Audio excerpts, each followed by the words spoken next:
Hey, casual crypto investor family. It is the casual crypto investor, and I am back with another video. Man, ladies and gentlemen, I have a ton of information to share with you. This is going to be a jam-packed video, so I apologize if I'm talking fast. I'm trying to get through all the content that I have for you today. Plus, we're going to leave you out with a video from Paul Atkins, so I want to get into that. But yeah, man, things are happening so fast. It's so exciting.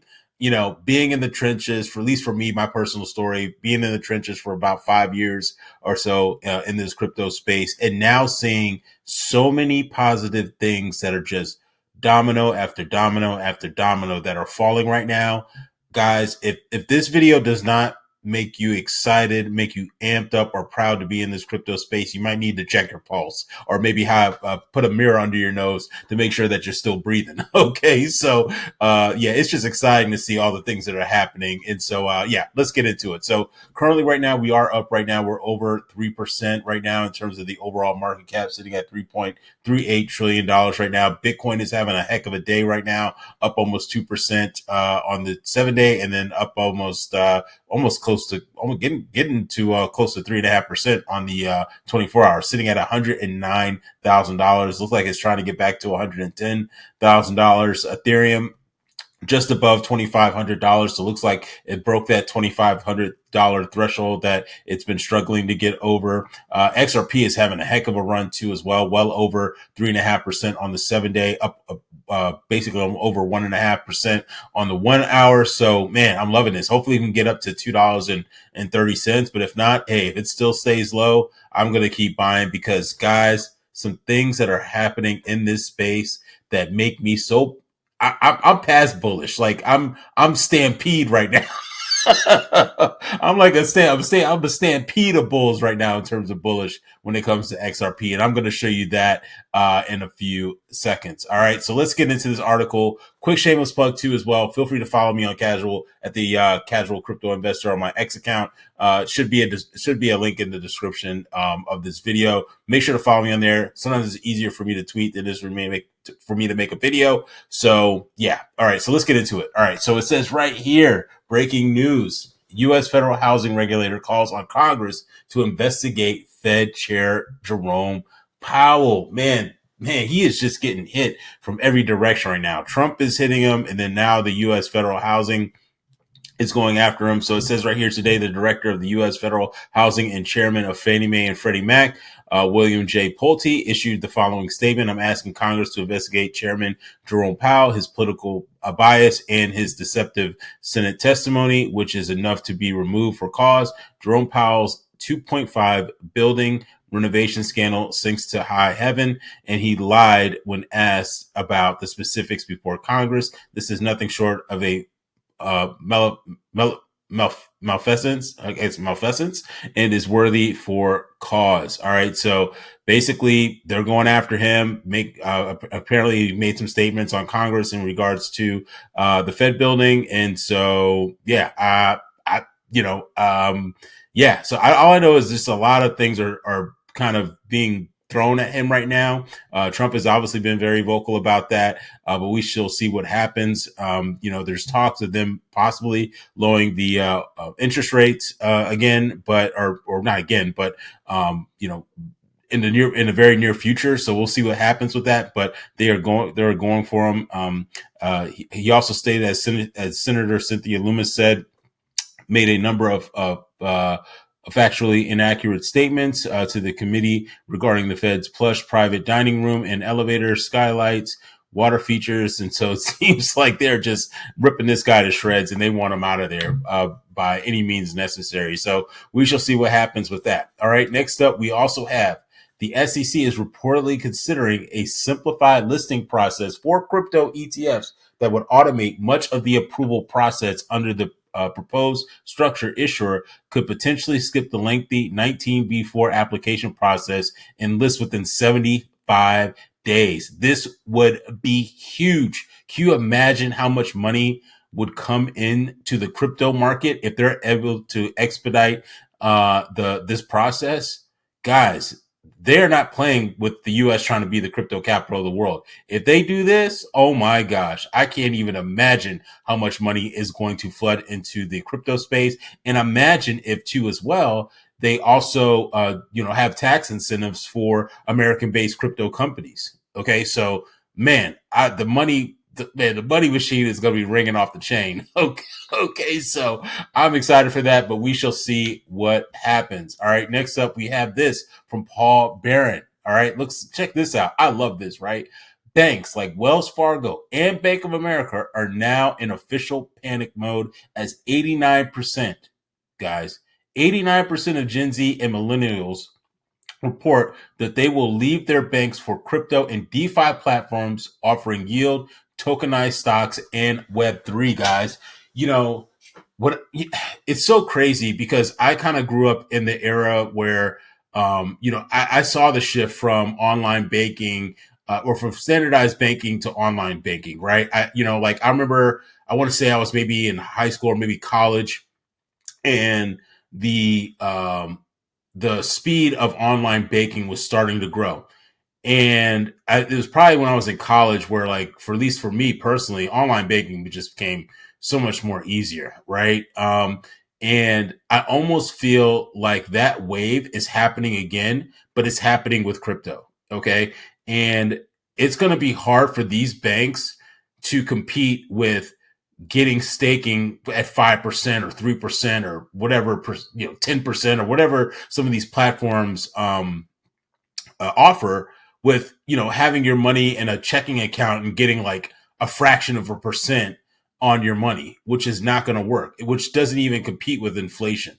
Okay, so this is huge, guys. I think that unless the banks find ways to hold on to their customer base and implement crypto, they're going to be out of business, guys. There's no way that they're going to be able to stand. I mean, this is almost the equivalent of comparing the newspaper to the internet. As soon as the internet happened, the newspapers died. Okay, because you could read the news on your phones. I'm only talking about when you were able to, obviously when the phones had internet, gain internet access, you can read the news all on your phone. You get updates on free services like Twitter and Facebook and all these other various platforms. So, guys, we need to watch out for this because, man, I think this is definitely going to put a lot of pressure on the banks, and it's going to be interesting to see how the banks weather with this, and especially with the stablecoin bill possibly passing very soon.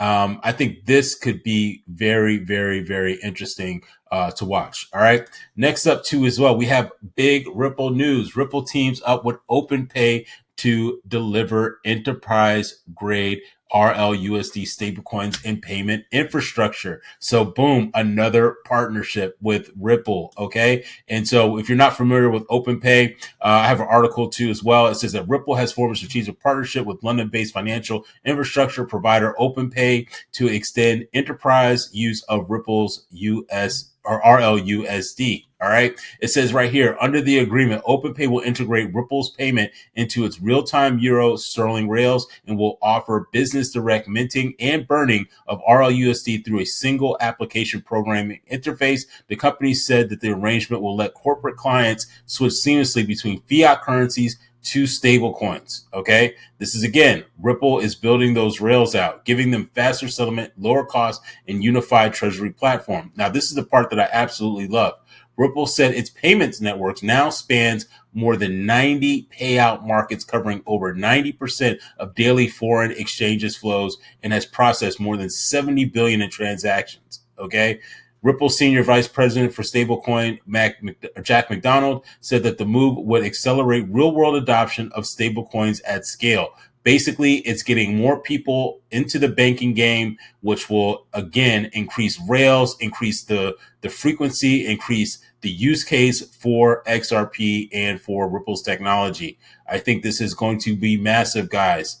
Places where they don't have banks are going to be able to have banks. Okay, this is happening. It's happening at a very, very fast speed. I'm seeing it. It's almost kind of like, if you're not reading articles and researching and listening to content, not just my content, but other people's content too, in regards to this crypto space, you're moving in slow motion. But if you're seeing this stuff happen, it's almost happening in like insane speeds right now, because just so many things are just happening in the crypto space. All right. So I just went over that. Next up, we also know this is huge, guys.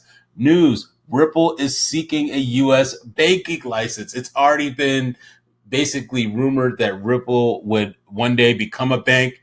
They're shooting to be a banking license, which makes sense. And guys, think about this. What article did I just read? What, right? It was this one, right? Banks like Wells Fargo are now in official panic mode as 89% of Gen Z and millennials report they will leave their banks for crypto and DeFi. 100%. Okay, it's slow, it's antiquated, it's just not. And then also too as well, I don't know about where you guys live, but where I live, a lot of the, I mean, there's a few left, but a lot of the standard banks have either reduced times that they're open. Some of the locations have shut down. There's basically, people are maybe not utilizing the standard banking way. You know what I'm saying? A lot of stuff is done online now. And so, I think this is only going to accelerate as we move into the whole digital finance space. All right. So, so this is going to be awesome. And it's going to be interesting to see how, by Ripple becoming a bank, how do they work? Obviously, we know that they're going to maybe be a liquidity provider for the banks. I mean, there's just so many different, or maybe even, oh my gosh, if they become a bank, imagine being able to stake our XRP on their platform and earn interest and get passive income. Guys, this would be amazing if this happens. All right. And to confirm this, we actually have a tweet from Brad Garlinghouse. So this is not just rumor, guys. This is true. This is actual factual news. Okay. So he says, true to our longstanding compliance route, Ripple is applying for a national bank charter from the OCC. If approved, we would have both state and federal oversight, a new benchmark for trust in the stablecoin market. Earlier this week, via standard custody, we also applied for a federal master account while Congress is working towards clear rules and regulations, and banks in a far cry from years of Operation Choke Point 2.0. And leading in, this access would allow us to hold our RLUSD reserves directly with the Fed and provide an additional layer of security to future-proof trust in RLUSD. So again, expanding its reach, expanding Ripple's business and technology at a much larger scale. Okay. Moving on, it says Ripple also has and will continue to build trusted, battle-tested, and secure infrastructure in a $250 billion market. Real USD stands out for putting regulation first, setting a standard that institutions expect. All right. So again, man, things are happening. All right.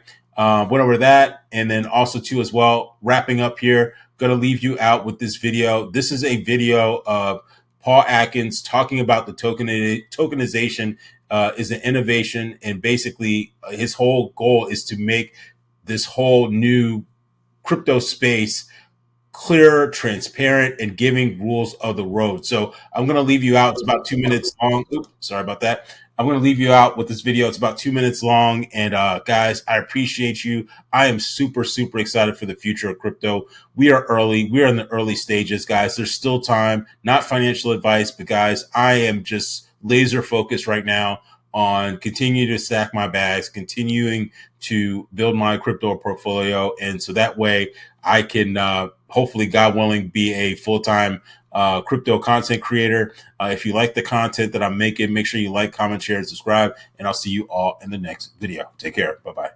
Tokenization is an innovation. And we at the SEC should be focused on how do we advance innovation in the marketplace. And so I would argue here over the last several years, the SEC has been standing athwart efforts to innovate in the marketplace because things have been unclear. The rules have not been clear. We've had regulation through enforcement. That day is over. We are now, my whole goal is to make things transparent, from the regulatory aspect, and give people a firm foundation upon which to innovate and to come out with new products, and so that they know what they're doing. I think there are two things to think about, Andrew, and that's tokenization of U.S. stocks, which is one thing which could drive a lot of cost savings for all parties. I'm not against tokenization. I'm saying settlement times would be reduced. I'm talking about if you wanted to tokenize tokenizing SpaceX, which is a private company. And then there's also an access to private credit, I think you were mentioning, which is a complete individual investor access to private credit, which is also another sort of tricky area in that this is also, as you mentioned, it's not as much liquidity. Valuations are very difficult, particularly, I would imagine, for an individual investor. I mean, there are a lot of things that here that are new frontiers for investors. Where do you stand on that? Well, two questions. So as far as tokenization and other innovations in the marketplace to make trading and holding securities easier and with quick settlement, my predecessor pushed for what we call T+1, meaning settlement and clearance the day after the trade, the trading day. And so tokenization and other aspects of doing that tokenization in the marketplace is yet the next step to have much more efficiency in the marketplace and certainty of having a trade settle.